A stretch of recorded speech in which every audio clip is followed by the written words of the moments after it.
नमस्कार दोस्तों, परम यूट्यूब चैनल पर एक बार फिर से आपका स्वागत है। मैं राकेश कुमार शर्मा आप सभी का अभिनंदन करता हूं। दोस्तों, आपने पिछले वीडियोस देखे होंगे और आपको काफी मजा भी आया होगा। आज मैं आपको एक लाइन सुनाता हूं जो कि आपके दिल को छूने वाली लाइन है। लगा दो आग पानी में, लगा दो आग पानी में, इसे जवानी कहते हैं, इसे जवानी कहते हैं। छीन लो सिलेक्शन, छीन लो सिलेक्शन, इसे कहानी कहते हैं, इसे कहानी कहते हैं। तो दोस्तों, आज हम जो हमारा अगला टॉपिक लेके चल रहे हैं जिसका नाम है भारत का परिचय। क्या नाम है? भारत का परिचय। तो इसके ऊपर कुछ बेसिकली हम बात कर लेते हैं, क्योंकि पिछला वीडियो मुझे उम्मीद है कि आप लोगों को बहुत ही अच्छा लगा होगा। ठीक है, बात करते हैं आगे की।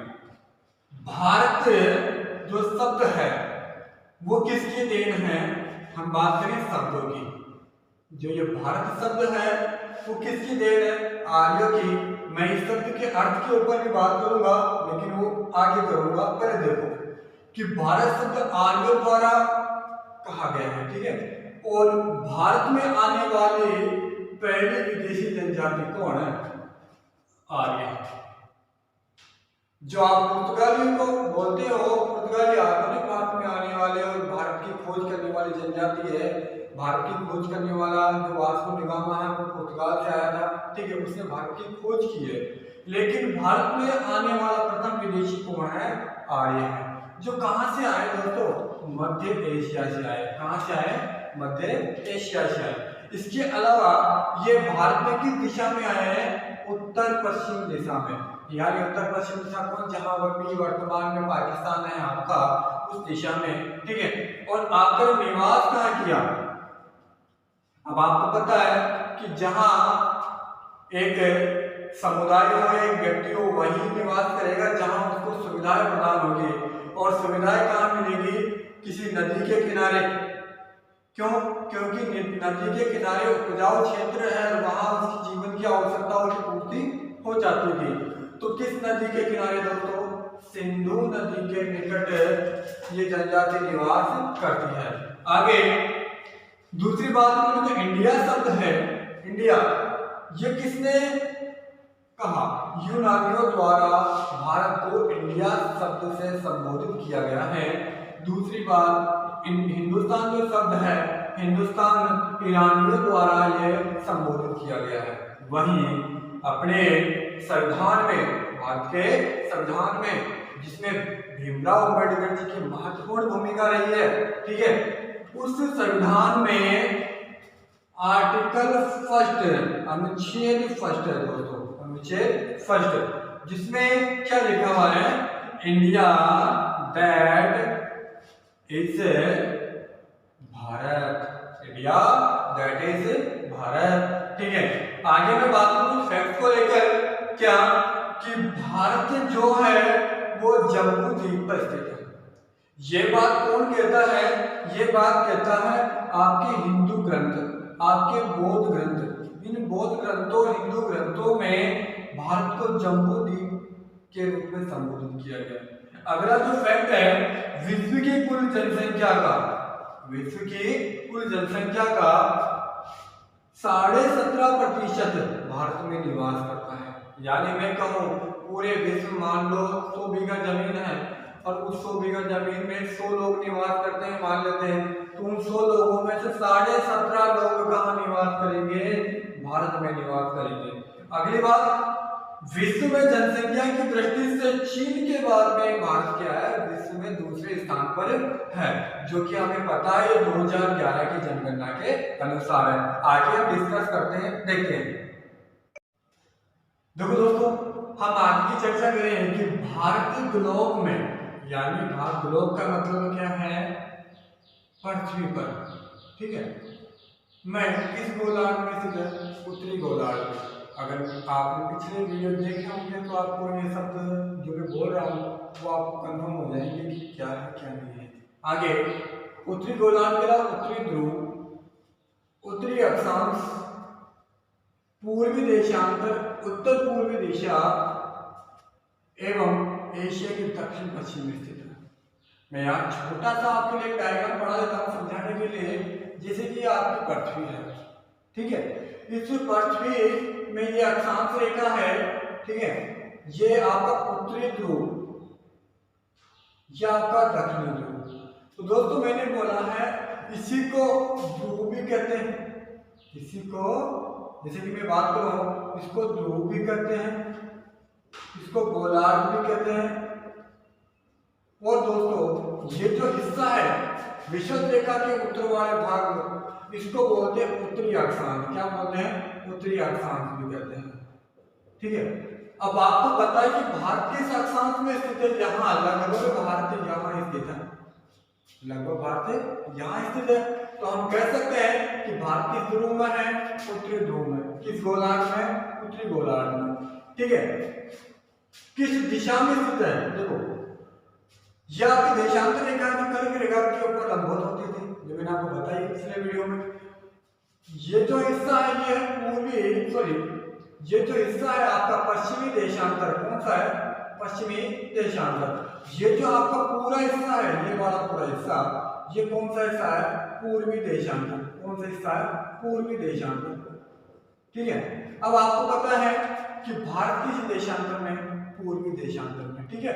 अब भारत स्थित कहाँ है? भारत ना तो पूर्णतः उत्तर में है, ना पूर्णतः पूर्व में है, ठीक है, बल्कि कहाँ पे है? उत्तर और पूर्व में, क्योंकि आपके उत्तर पूर्वी दिशा हो गई। इसके अलावा मैंने आपकी लाइन लिखी है कि भारत एशिया की दक्षिण पश्चिम में स्थित है। लगभग हमें पता हो, ऐसे मान लेते हैं एशिया है और एशिया में भारत ये स्थित है, तो किस दिशा में स्थित है? दक्षिण पश्चिम। आगे की देखते हैं विश्व के कुल क्षेत्रफल का, विश्व के कुल क्षेत्रफल का मान लो कि विश्व में 100% भूमि है, यानी 100 बीघा भूमि है, उस 100 बीघा भूमि का कितना? 2.42% या 2.42 बीघा जमीन भारत का हिस्सा है, ठीक है। अगली बात और आपको पता है भारत का क्षेत्रफल कितना है? 32,87,263 वर्ग किलोमीटर। अगली बात के ऊपर चर्चा करते हैं। विश्व में क्षेत्रफल की दृष्टि से आपको पता है क्रमशः भारत का कौन सा स्थान है? आपको पता है कौन सा स्थान है? 7वां स्थान है, ठीक है। पहला कौन सा है? रूस, उसके बाद कनाडा, चीन, अमेरिका, ब्राजील, ऑस्ट्रेलिया और फिर आपके भारत है। इस तरीके से ये आपके भारत का कौन सा क्रम है क्षेत्रफल की दृष्टि से? दूसरा, ठीक है, सॉरी 7वां। विशालता के कारण, विशालता के कारण इसको किस नाम से पुकारा गया है? उपमहाद्वीप के नाम से पुकारा गया है, यानी मैं कह सकता हूं कि भारत को उपमहाद्वीप की संज्ञा दी गई है। आगे हम चर्चा करें कि इस उपमहाद्वीप में मित्रों, इस उपमहाद्वीप में कौन कौन है? भारत खुद है, इसके अलावा पाकिस्तान है, नेपाल है, भूटान है, म्यांमार है, बांग्लादेश है, ये सभी उपमहाद्वीप में आते हैं। और आपको पता हो, अगर अपन पीछे का इतिहास उठाएंगे देखें तो आपको ये भी पता है कि पाकिस्तान भारत का हिस्सा था, नेपाल भी भारत का हिस्सा रहा है, भूटान भी रहा है, तो म्यांमार भी रहा है, तो बांग्लादेश भी रहा है। कुछ देशों के बारे में पता है कि ये कब कब अलग हुए थे, सब पता है सबको लगभग लगभग। आगे देखो, भारत के भौगोलिक जो मानचित्र, जो मैप तैयार किया जाता है, वो कौन तैयार करता है? दोस्तों याद रखना, भारतीय सर्वेक्षण विभाग द्वारा तैयार किया जाता है। इसके बारे में चर्चा कर रहा हूं कि भारतीय मुख्य भूमि, जो भारतीय मुख्य भूमि है, उससे एक महासागर सीमा लगाता है, जिसका नाम क्या है? हिंद महासागर है। क्या नाम है? हिंद महासागर। और यही भारतीय मानसून का एक महत्वपूर्ण कारण माना जाता है, ठीक है। इसके अलावा मैं बात करूं, भारत की 2 आधिकारिक नाम है, यानी भारत को 2 नामों से विश्व में सबसे ज्यादा जाना जाता है। एक तो भारत हिंदी शब्द का वाक्य है और एक इंडिया इंग्लिश शब्द का वाक्य है। इन दोनों ही शब्दों से विश्व में भारत को जाना जाता है। हालांकि इसको विश्व गुरु के नाम से जाना जाता है, हिंदुस्तान के भी नाम जाना जाता है, लेकिन आधिकारिक यानी शब्दों में जो भी आधिकारिक काम होंगे, जो भी प्रशासनिक काम होंगे, अंतर्राष्ट्रीय स्तर पे हो चाहे और किसी भी स्तर पे हो, वहां पे इन दोनों शब्दों का क्या किया जाता है? प्रयोग किया जाता है। आगे हम देखते हैं, देखो दोस्तों, आगे की चर्चा को हम बरकरार रखते हैं। इंडिया जो शब्द है दोस्तों, इंडिया शब्द है सिंधु नदी, कौन सी नदी? सिंधु नदी के जो अंग्रेजी जो अर्थ है, अंग्रेजी में सिंधु को क्या बोलते हैं? इंडस बोलते हैं। और इसी इंडस से किसी शब्द का निर्माण हुआ, इंडिया शब्द का निर्माण हुआ। ठीक है, आगे हम बात करें कि भारत जो शब्द है, ये एग्जाम में पूछा भी गया है, ध्यान रखना है। भारत जो शब्द है जिसका शाब्दिक अर्थ क्या है? आंतरिक प्रकाश में लीन होना। क्या शब्द है? क्या अर्थ है दोस्तों? आंतरिक प्रकाश में लीन होना। ठीक है, और जो हिंदुस्तान शब्द है उसका अर्थ है हिंदू भूमि। क्या अर्थ है? हिंदू भूमि। आगे मैं लास्ट पॉइंट पे बात कर लेता हूँ कि भारत के अंतिमतम बिंदु जो है, आपको पता है उत्तर में कौन सा है? लद्दाख। और लद्दाख में कौन सा? इंदिरा पॉइंट है। और इंदिरा पॉइंट में कौन कितने डिग्री? 37 डिग्री 6 मिनट उत्तरी अक्षांश। वहीं में दक्षिणतम बिंदु की बात करूं तो तमिलनाडु में कन्याकुमारी यानी केप कैमरून, और कितना? 8 डिग्री 4 मिनट कौन सा? उत्तरी अक्षांश। ठीक है, वहीं में पूर्वी देशांतर की पूर्वी दिशा की मैं बात करूं पूर्व में तो अरुणाचल प्रदेश, कौन सा स्थान? केवोथो, कितने डिग्री?